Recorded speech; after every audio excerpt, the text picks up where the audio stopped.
Assalamualaikum. Hai, saya Suryati dari Suryati Homeopati. Okey, selama 20 tahun lebih saya Suryati membantu mereka yang sering mengalami keresahan yang melampau, kebimbangan, lepas tu rasa tak stabil, jantung berdebar-debar. Lepas tu sehingga mengganggu fokus kerja, sehingga mengganggu kehidupan seharian dan kadang-kadang mengganggu kan dalam hubungan suami isteri, mengganggu anak-anak dan anak-anak pun jadi rasa takut. Jadi memang rasa macam tak stabil lah kan. Jadi okey, kita ada banyak insya-Allah pengalaman. Jadi saya nak kongsi lah cerita-cerita mereka-mereka yang mengalami masalah-masalah seperti ini, yang sebenarnya ramai. Jadi saya cuba cerita satu persatu lah. Okey, kali ni saya nak cerita macam mana seorang pemuda yang takut makan. Nak makan dia takut. Allah, kata mak dia, susah sangat-sangat. Anak ni dia kata daripada dia sekolah menengah rendah lagi, dia dah mula takut makan. Bila makan tu dia negatif. Sedangkan mak dan ayah dia adalah seorang yang ada carrier kan. Jadi dia tak nak makan. Kalau beli di luar tu, mak dia beli, dia memang negatif lah. Memang negatif. Maksudnya dia rasa apa saja yang dibawa masuk dari luar adalah makanan yang kotor, yang tak boleh dimakan. Dia tak boleh nak makan. Bayangkan. Jadi seorang ibu, dan kalau mak dia kadang-kadang adik-beradik dia pun rasa macam resah lah. Maksudnya kalau macam ajak makan di luar, memang tak boleh lah. Memang tak boleh nak makan kat luar. Maksudnya kalau mereka semua adik-beradik nak makan kat luar, dia terpaksa dia tinggal di rumah. Lepas tinggal kat rumah pula dia rasa takut, dia rasa risau. Dia tak boleh pula tinggal seorang. Jadi sekarang ni memang benda tu berlaku, dia kata daripada tingkatan 4 macam tu lah. Dia kata sampai sehingga dia lepas SPM dan keputusan dia bagus. Sebenarnya dia dapat masuk universiti, dia dapat masuk sama belajar dan dia tak boleh nak pergi. Sebab tak pergi macam mana kalau makan di luar. Kalau kata macam makan di luar, di kantin, memang dia tak boleh mendiri, dia tak boleh jaga diri dia sendiri. Maksudnya mak dia kena makan, dan kadang-kadang dia masak sendiri di rumah dan dia rasa okey lah. Tapi kadang-kadang mak dia makan, masak dia okey. Tapi kan sebab ibu bapa yang ada carrier ni, kadang-kadang kita pun tak tentu. Macam saya sendiri pun kadang-kadang saya beli di luar apa semua kan. Kita kena tengok juga tapi tak boleh buat masuk makanan, tak boleh makan. Maksudnya memang dia beli, dia tak nak makan. Dan ada kedai-kedai tertentu yang boleh dia nak makan. Bayangkan macam mana kehidupan dia yang macam sangat terhad. Walaupun dia teringin nak makan itu dan ini, tapi dia tak boleh nak makan. Bukan semua benda yang mak dia boleh buat, mak dia boleh masak, sedangkan dengan carrier mak dia lagi kan. Lepas tu, jadi ayah dia ni dah memanglah pening kepala lah. Sebab ayah dia seorang yang memang outstation selalu. Mak dia nak kendalikan anak-adik dia lagi, anak-anak yang lain lagi kan. Jadi memang jadi macam sampai ke satu ketika tu dia kata ayah dia terlalu marah kat dia lah. Dia kata kerana mengikut perasaan. Tapi dia kata, dia cerita dengan saya, dia kata bukan ikut perasaan. Sebab dia kata memang dia tak boleh nak masuk. Dia kata macam mana nak buat benda ni. Lepas tu dia takut. Saya ingat lagi dia datang dengan kawan dia.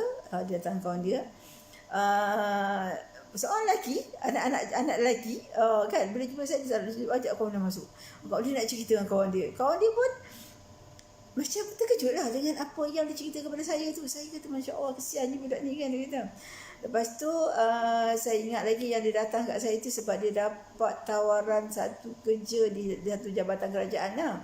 Jadi dia kata dia nak kerja. Dia kata dia dah umur 19, masuk 20 ke macam tu. Lalu 20 tahun macam tu lah. Dia kata dia dapat tawaran bekerja. Dia kata dia nak kerja. Dia kata sebab pekerjaan tu dia kata menawarkan, dia kata boleh kursus sekali lah. Dia kata ambil kursus dulu. Jadi dia berminat. Dia kata tapi sebab dengan keadaan dia tu, dia risau.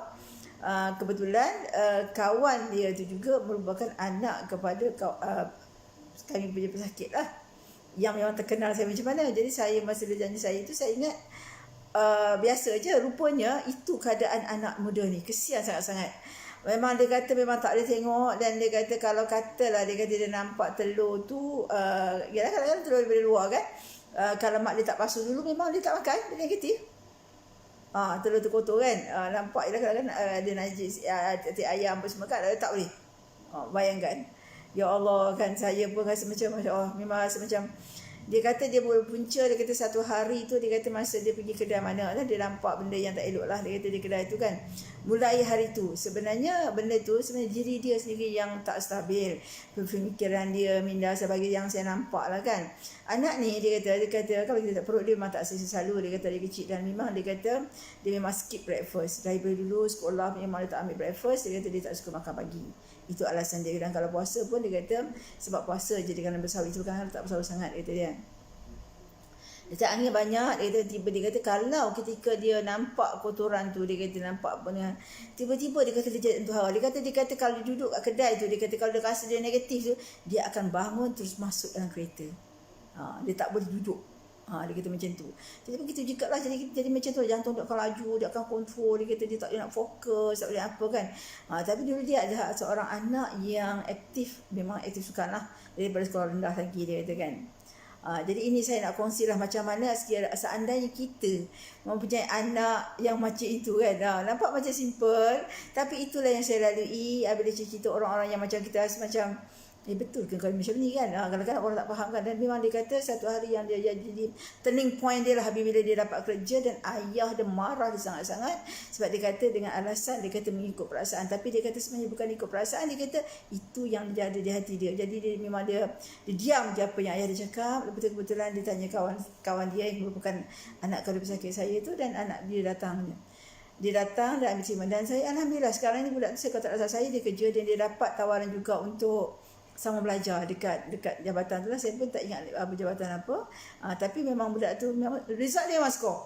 Dia budak yang kalau tak straight A tapi banyak A lah masa SPM tu, yang saya dapat tahu lah, memang budak pandai. Jadi mak bapak mana yang rasa tak sedih kan bila anak dapat tawaran sama belajar tak boleh pergi belajar. Lepas tu negatif sangat-sangat. Jadi macam mak ayah dia rasa dia mental lah. Sebenarnya bukan mental pun. Sebenarnya bagi saya ini adalah simptom daripada kerisauan yang melampau, resah, gelisah. Kalau orang pihak kata libu kan, orang Satan kata apa, tak tentu arah lah kan. Orang pihak pun kata tu lagi dia genyang. Orang kata saya dapat kata satu orang kata dia kata genyang. Dia kata saya ni kata genyang, kata dia tak tahu nak kata macam mana, kata dia.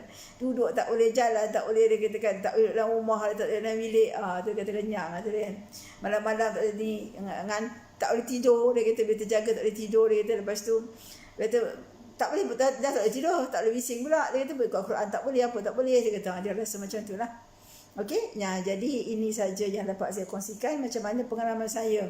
Saya cuba bagi bagaimana maksudnya maksudnya bagaimana keadaan itu bercelarunya bila orang yang mengalami keresahan ni, yang kadang-kadang kita memang bagi segi masyarakat yang tak faham ni, yang kita yang normal ni, yang kita tak ada perasaan macam ni, kita rasa macam orang ni tak betul. Jangan tuduh macam tu ya.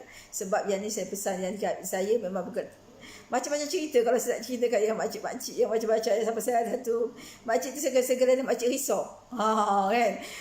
Tu saya cerita kemudian macam mana dia punya ketakutan, macam mana dia risau kan, datang jumpa saya, macam mana ya Allah kesian. Jadi kita nampak macam benda tu macam tak logik kan. Kalau bagi orang yang tak biasa benda tak logik lah. Tapi ini yang berlaku.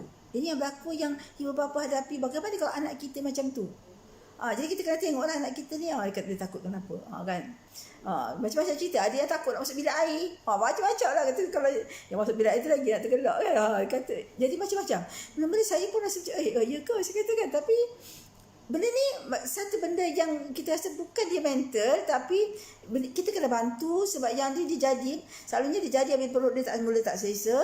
Bila dia kata angin dia kata asap di dada, dan jantung akan dia kata ada setengah pesakit saya kata apa, dia kata jantung pam tiba-tiba, dia kata dia kata macam tu, itu istilah dia lah. Dia kata kan tiba-tiba jadi laju, tiba-tiba jadi tak stabil, dia kata kan duduk tak boleh, dia kata nafas puas macam tak puas, nafas masih pendek, dia akan yang tu bila ketika tu dia akan jadi teruk lah, dia akan jadi tak stabil lah. Tu yang kata macam mental. Okey, saya minta maaf sebab saya bercerita ni daripada pengalaman saya sendiri. Saya bukan bercerita pengalaman orang lain. So jadi mana yang boleh di-share, tolong share lah. Jadi sekiranya ada mereka yang nak dibantu, boleh PM saya insya-Allah. Dan saya cuba bantu yang terbaik sebab saya tidak pernah menjanji kesembuhan. So terima kasih kerana menonton, dan doa saya semoga kita sentiasa sihat dan bahagia, dan Allah bagi redha kita di dunia dan akhirat. Okey, amin. Assalamualaikum. Terima kasih.